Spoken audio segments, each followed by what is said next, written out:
in our theology, prayer is the asking or the petitioning or the talking to God, and meditation is what I teach is what we do when we listen absolutely to God. It's beautiful.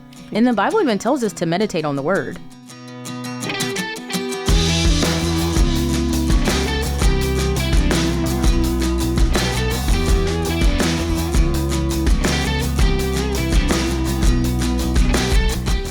Hey y'all, welcome to the Dr. Crockett Show. I'm your host, Dr. Susan Crockett. I'm a board-certified OBGYN in San Antonio, Texas, and I specialize in minimally invasive GYN surgery, which is robotic surgery. But that is not what we talk about on this show. The Dr. Crockett Show is all about going where the scalpel doesn't reach. And I have an amazing guest back again today, the amazing Brittney Tolar, who is a licensed clinical social worker. Welcome, Brittney. Thanks for being on the show today. Hi, thanks for having me. You're welcome. So those of you that are just tuning in, please go back and look at our first interview that was on addiction. We had a whole conversation, lots of storytelling, great interview, and we talked a little bit about dopamine. So we're going to pick up where we left off on that interview, and we're going to start with how dopamine and addiction affect our lives, and then we're going to weave it more into attachment and attunement, which is my favorite topic and one I haven't gotten to talk about yet, right? Right. So I know Brittney because of her husband, her adorable husband, Nick. They're an adorable couple. He helped build the studio, and we're going to show that one of these days. But one of the things y'all may be asking about is these colors. We've talked about the colors being our curriculum: be, heal, love, give, grow, pray, and attune. The first talk that we did was be, which is about self-care. This one today is the first show that we are doing about attunement. So I'm not going to give it away all up front. You got to listen in. We'll get to it. But this is all about the relationships and how we interact with each other.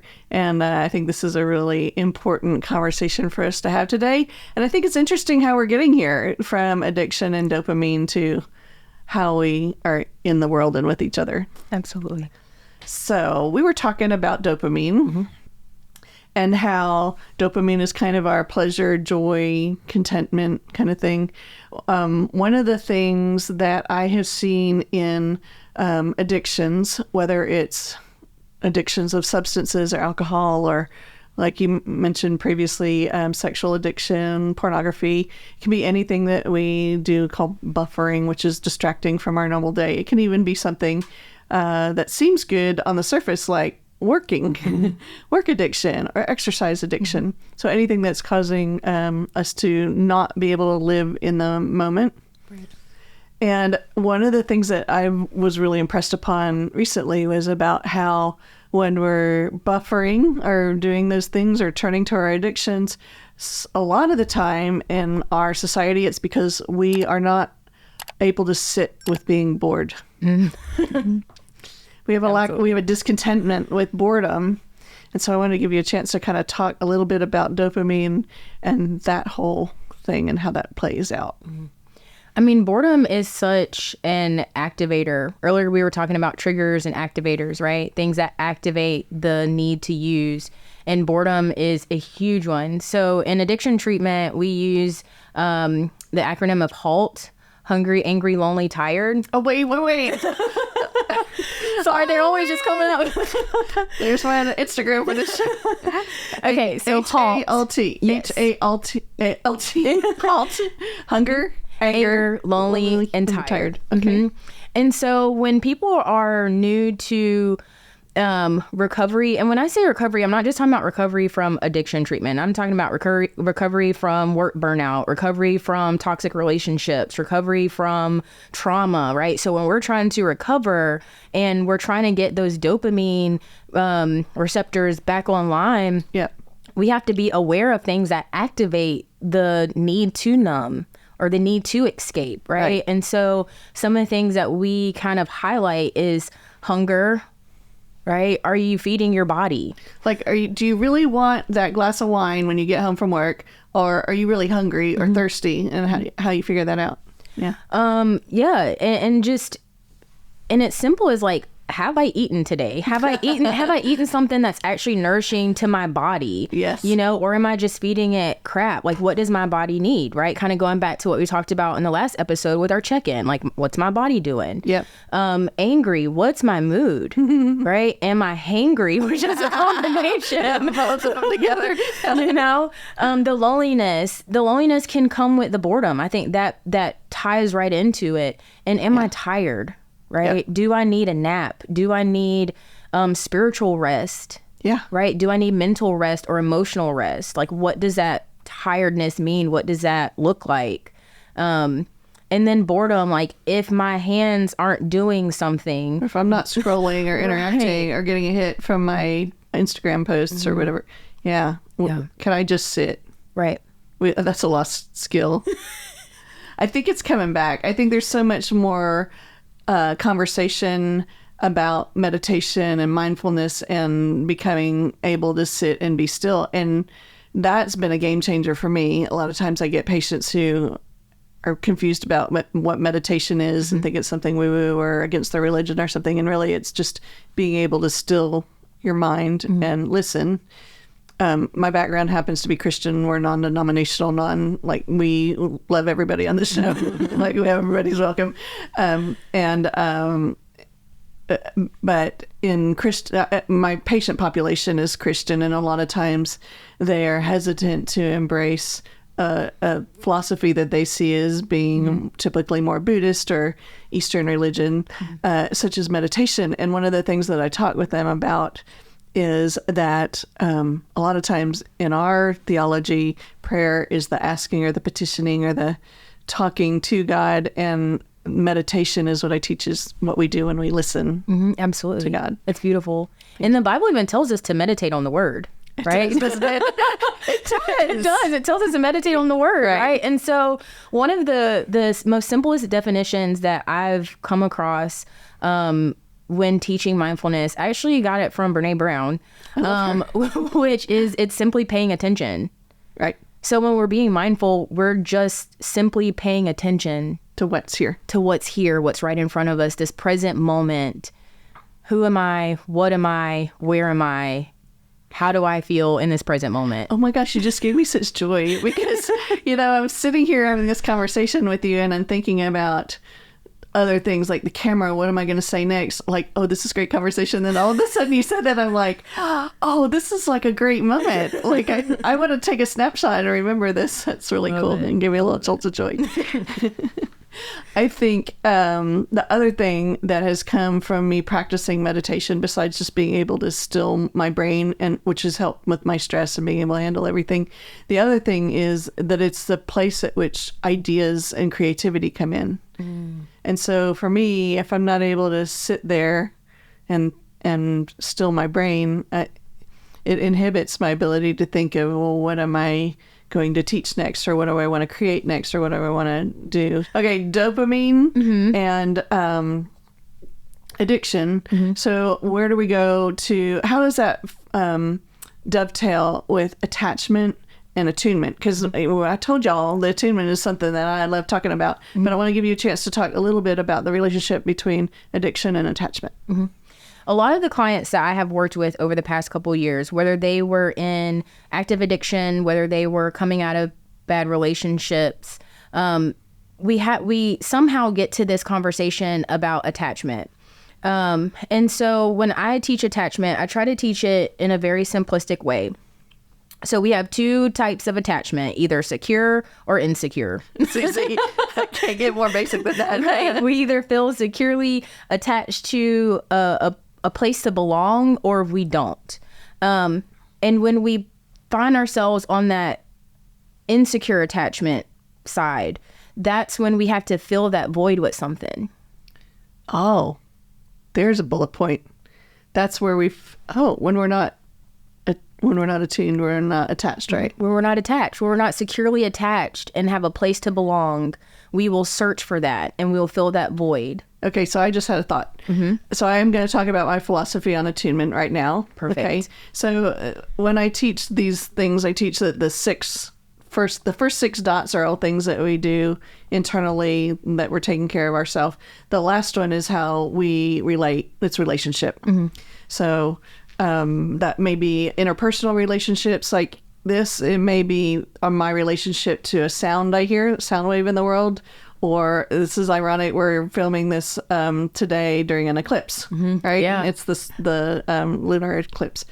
And so there's that whole idea about everything is energy in our solar system and everything influences everything else. And I can't tell you I'm feeling any specific way from an eclipse, but attunement is also an internal attunement. So when we talk about attuning our brain, what I mean by that is I'm trying to align what I want to do with what I'm doing. That's the split brain. And we learn in life coaching to be the watcher of your brain and like watching the thought stream that's going on and being this other self watching that and then making the decision. So when we're self-attuned, that's an attunement between what we're doing and what we want to be doing.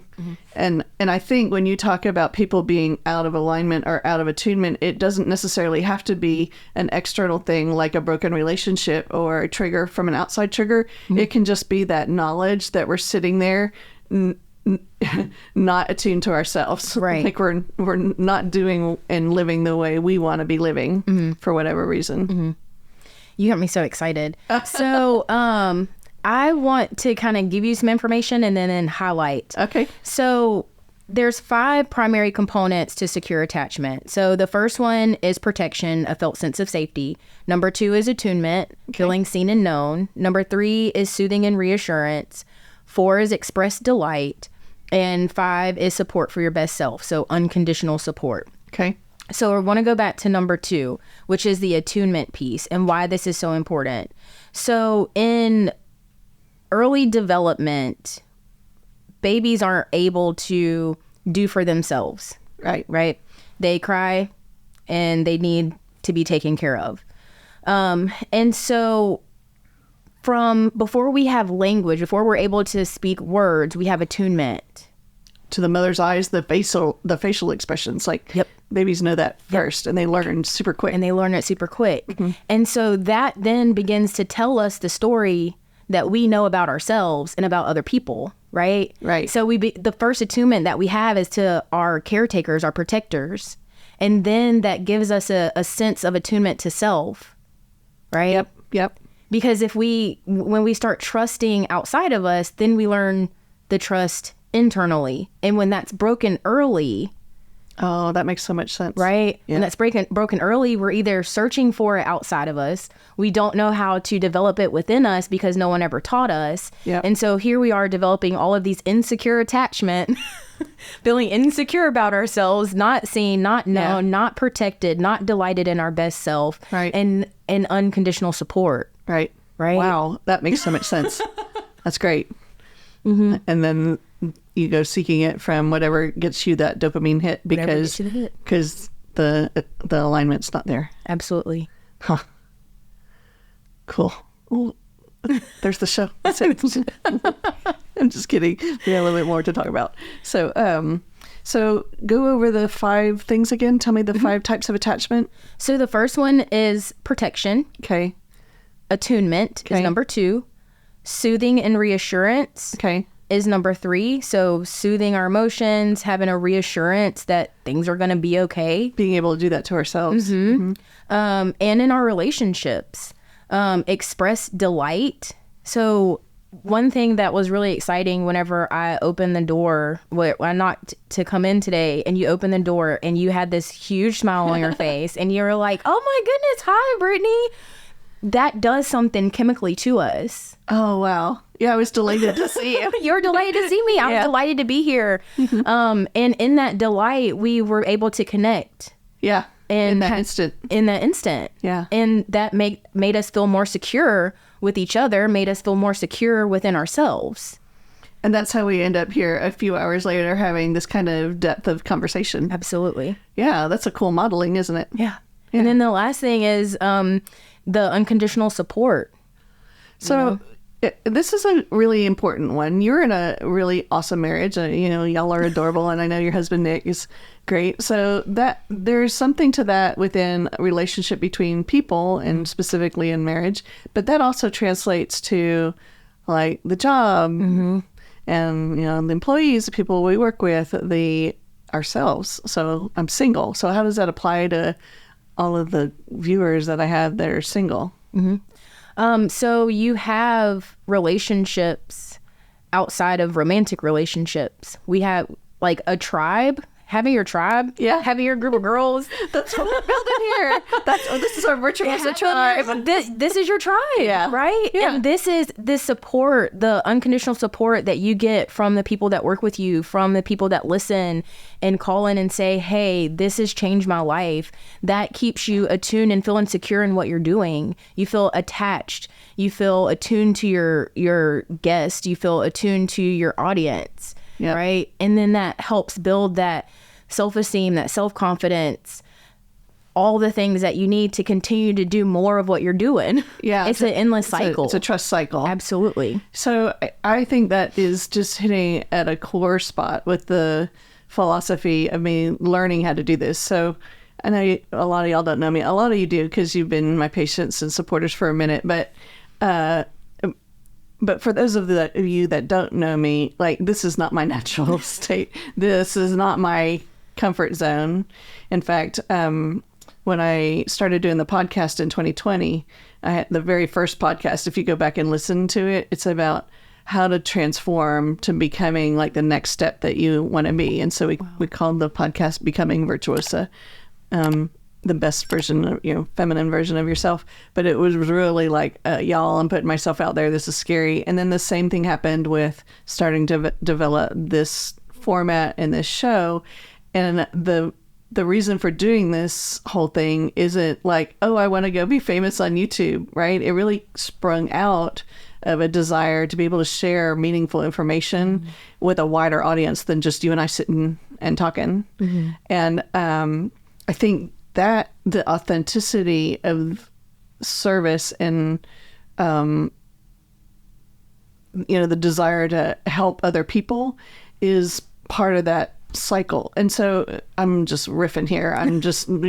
We had not talked about this ahead of time, but how does that kind of, how does that play into the marriage relationship or the attachment thing?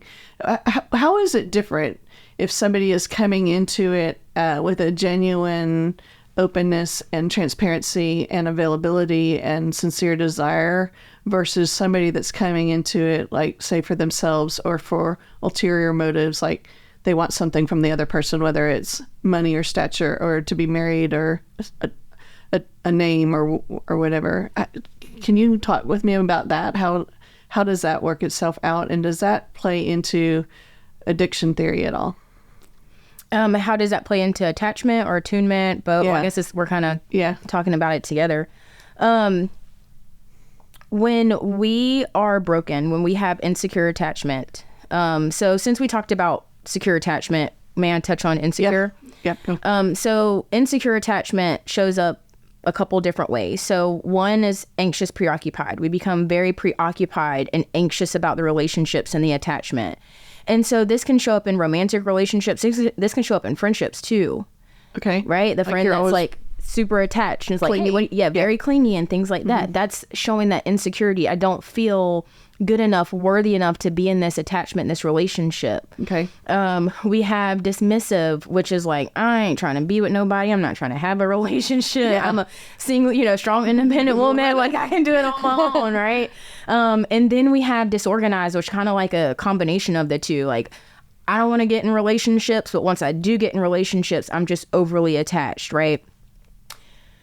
And when those are our primary ways to attach to people, so they're disingenuous. I need you to fill me up. I need you to complete me, right? Yeah. What ends up happening is we express what we call protest behaviors, right? Okay.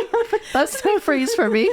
Protest behaviors. Okay. All right. I don't feel attuned. I don't feel heard. I don't feel seen. And so what do we do when our needs aren't getting met? We act out. We act out. Yeah. Right. And so when you have someone that's coming into a relationship and they're already bringing in insecure attachment, then a lot of times you'll just see a lot of the protest behaviors, the jealousy, the insecurity, all of those things. And so to work through that and to build, and we all come with our own baggage, right? Like, I'm not coming from a high horse, right? And we all have some of these behaviors at some of the time. Absolutely. But when we're walking in our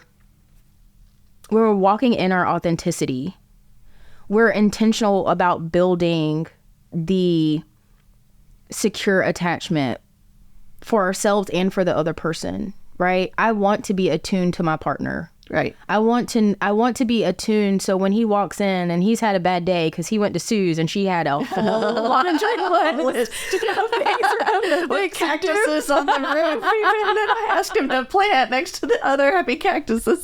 Exactly.